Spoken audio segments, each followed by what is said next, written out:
this is Pretty from It's a Pretty World. I'm so excited to be guest designing for Waffle Flower this month, and I'm using this stamp set called the Bouquet Builder 6, and it's a beautiful floral stamp set, and I'm using that particular stamp that I pointed to.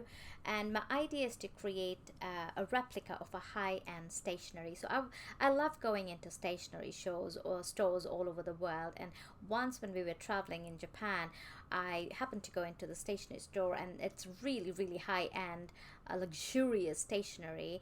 And every good stationery of course starts with good paper. So I'm starting off with this really deep teal cardstock, because the paper that they used on the stationery was deep silk papers, very rich colors.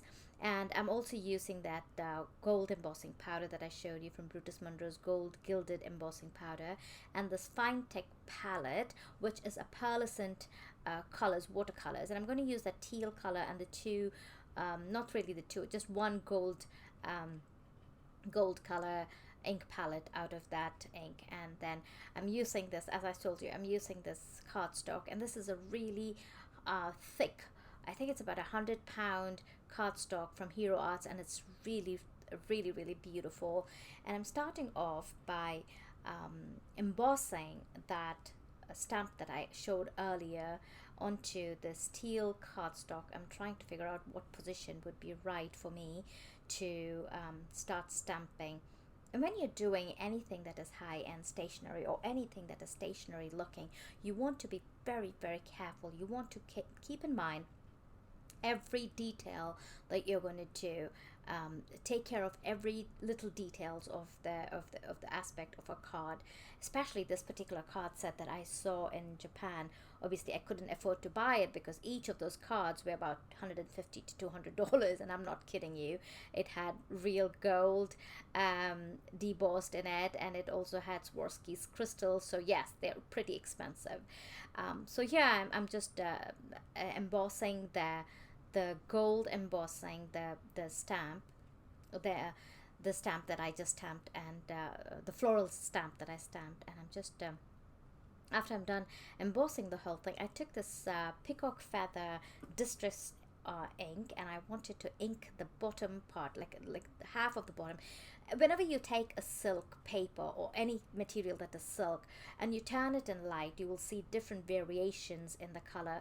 If I had not put that, then you would only see a flat teal color. But because of that, adding that little bit of darker shade at the bottom gave that variation that when you tilt it in lights, it's going to show a dark side and a lighter side, and it really gives a very velvety look to the surface, adding that little bit of darker distress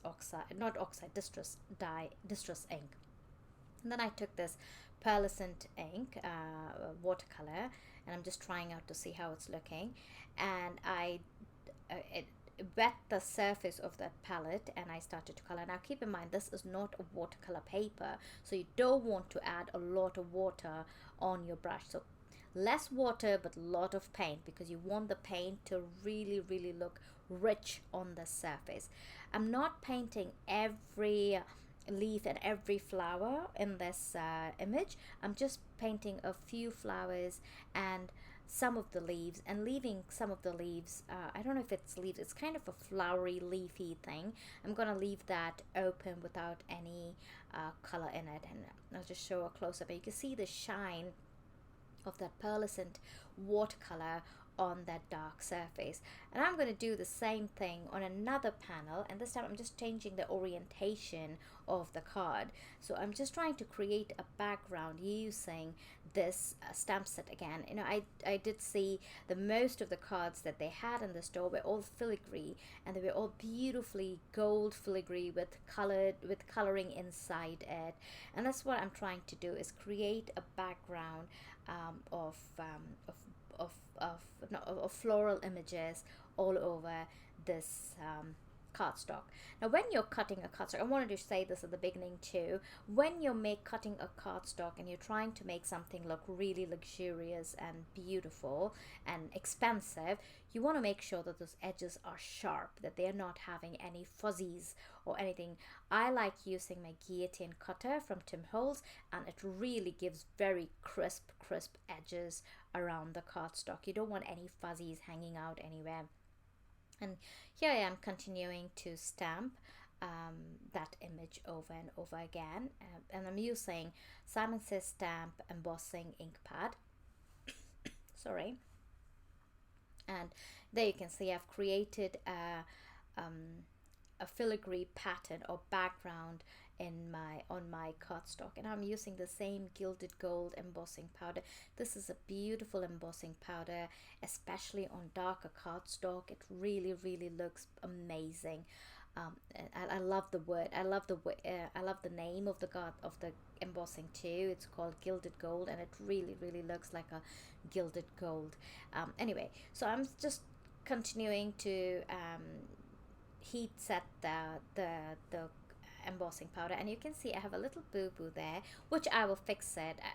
Actually, I shouldn't have done that, but I pressed my stamp too hard, and it pressed and it created that little bit of Versamark ink, not Versamark, the embossing ink there. But when I took this Peacock feather distress ink and I went around it, it did not mellow it down, it kind of brought the shade down a little bit, and it wasn't that visible. But I'm going to add more to this, and hopefully eventually it'll start, it won't be as visible.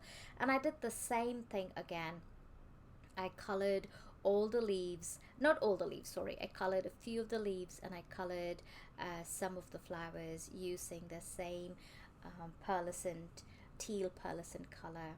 And again, keep in mind, this is not a watercolor paper, so you don't want to add a lot of water, but you do want a lot of paint. So wet your brush enough to load it with enough paint, and you want to really go to the edges of every leaf or every image that you're going to paint with this particular pearlescent ink. And it's I'm telling you, in real life, it's just so beautiful. You can see all that shine out there.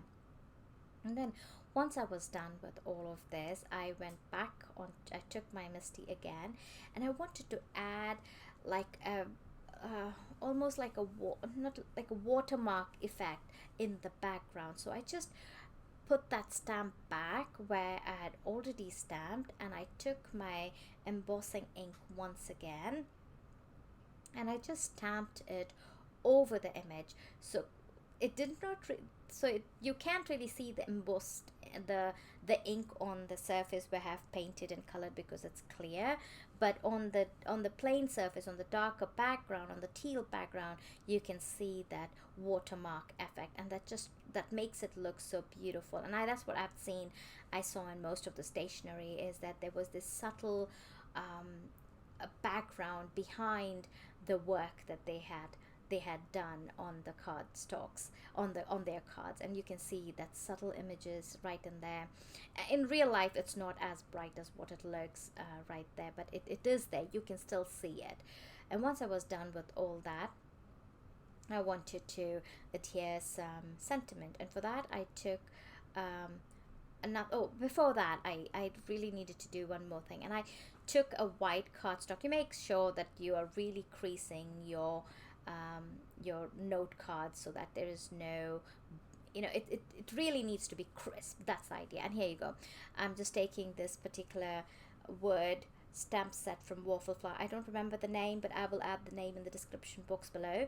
And I'm just taking the thanks sentiment, and I'm just going to do the same thing. Just emboss using gold embossing powder onto this teal cardstock. And once I'm done embossing it, I'm going to take a coordinating die. So the stamp set comes with a coordinating die, and I'm just taking a coordinating die, and I'm going to just die cut this rectangle. Even if you don't have the die, it's pretty easy to just use your trimmer to cut around the edges of this die.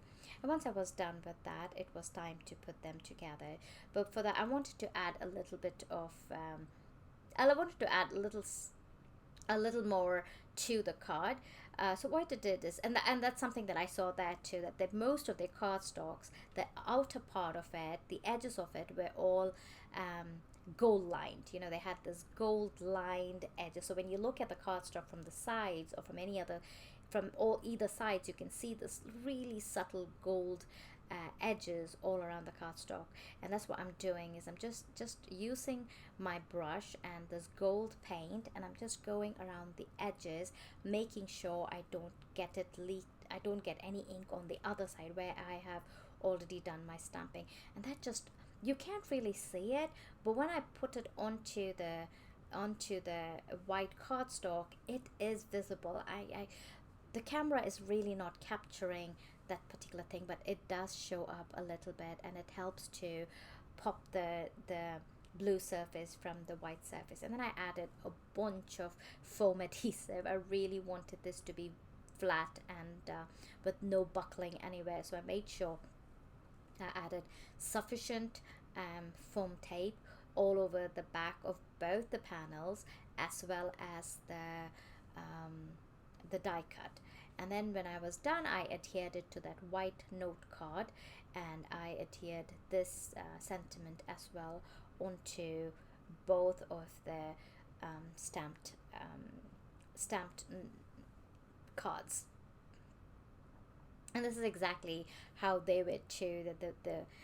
Obviously they didn't have all these dimensions and popped up sentiments. It was more letterpressed and sentiment, foiled sentiment, but I just wanted a little bit of dimension. And then they had a lot of Swarovski crystal on the cardstock, on the card. So I took my Pretty Pink Posh gems, which was they do shine beautifully too. They're not Swarovski, but they do look like Swarovski a bit.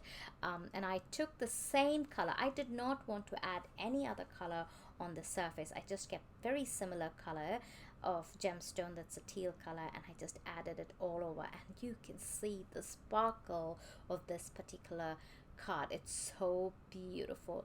And then I also wanted to add my signature in the back. I want to make sure that I added that to the cardstock, to the card. And that is one thing that all of their cards had, with the signatures at the bottom. Theirs was all letterpressed. Of course I didn't have it, so I'm just using my signature, which just says handcrafted with love, Preeti Chandran, and I just stamped that using black VersaFine onyx blacking, and I made sure it was nice and crisp and evenly placed. And then I took these two gold envelopes just to match with the gold and I also took these plastic sheets, and I am just going to put the card and the envelope in it. I plan to make a few more of this and make them into a set, and I'm going to tie a ribbon around it and give it to my son's teacher for Christmas. I hope you enjoyed this video. If you liked it, give me a thumbs up, subscribe to my channel, and I'll see you next time. Bye bye.